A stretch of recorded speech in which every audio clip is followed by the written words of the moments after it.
নজর রাখবো পরবর্তী সংবাদে। ফের সড়ক দুর্ঘটনা। ইতিমধ্যে সড়ক দুর্ঘটনার প্রসঙ্গে জানা যায় যে যাত্রীবাহী গাড়ির ধাক্কায় গুরুতরভাবে আহত হলেন বাইক আরোহী। তবে মদ্যপান অবস্থায় থাকার কারণে দুর্ঘটনার শিকার বলে খবর উঠে আসছে স্থানীয় সূত্রে। আগরতলার খেজুর বাগান স্থিত প্রাইভেট শিক্ষক, যার নাম রাজু সিং, তিনি ইকফাই কলেজে এসেছিলেন ছোট বোনকে নিয়ে। পেশায় একজন শিক্ষক।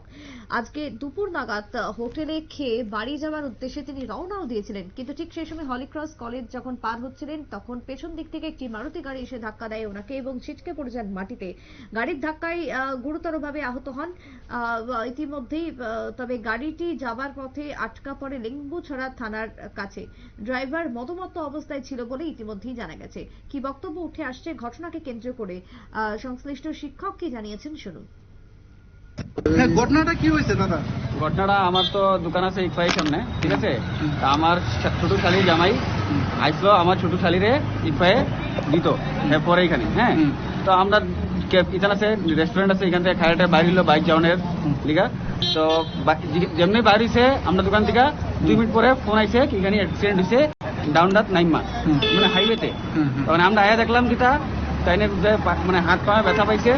আর একটা গাড়ি পেছন দিয়ে বাড়ি তাই হাত পুরো ছিল্লা গেছে। সামনে একটা ফলের দোকান আছে টানিটা, এখানে তানে গড়িছে, আপনি যা ওখানে তাই দেখতে পারেন। আর ওখানে ড্রাইভারটা আমি শুনতেছি থানা পেয়ে গেছে। আমরা গাড়িটা কেমনে আটকাইছে এটা তো আমি জানি না, আমি গাড়ি আটকাইছি না আইছি এখানে দেখতে। গাড়ি চালক এমনি থানাতে নাকি? এটা আমি শুনছি খবর কি থানাতে আটকাইছে, এখন দেখতেছি। আপনার নাম? আমার নাম রাধাকান্তি বাড়ি। যে আহত হয়েছে ওনার নাম? আমার ছোট শালি জামাই রাজীব কুমার সিং। রাজীব কুমার সিং। যেটা গাড়ি আটকেছিল এই জায়গাটার নাম?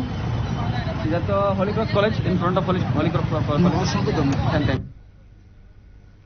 আপনারা শুনলেন শিক্ষকের ভগ্নিপতির বক্তব্য। তবে আহত শিক্ষক বর্তমানে ইতিমধ্যেই যে গাড়ির চালক ছিল সে মদমত্ত অবস্থায় থাকার পরে দুর্ঘটনা, দিনের পর দিন দুর্ঘটনা বাড়ছে। সাম্প্রতিককালে মুখ্যমন্ত্রী মানিক সাহা তিনিও একইভাবে দুর্ঘটনাকে কেন্দ্র করে অসচেতনতার কথা তুলে ধরেছেন এবং দুর্ঘটনার যে রেশিও আমরা দেখেছি 2018 সালের তুলনায় 2023 সালে দাঁড়িয়ে সেটা বৃদ্ধি পেয়েছে। বর্তমানে 2024 সালেও একইভাবে সেই হার ক্রমবর্ধমান, যেখানে 5% বেড়ে গেছে দুর্ঘটনা, যেখানে প্রায় 45 থেকে 50% বর্তমানে দুর্ঘটনা গোটা রাজ্যের বুকে দাঁড়িয়ে। সেক্ষেত্রে একাধিকবার অসচেতনতা, অসাবধানতা এবং মদমত্ত অবস্থায় গাড়ি চালানোই হচ্ছে অন্যতম কারণ, যে ছবি ধরা পড়ছে বারংবার।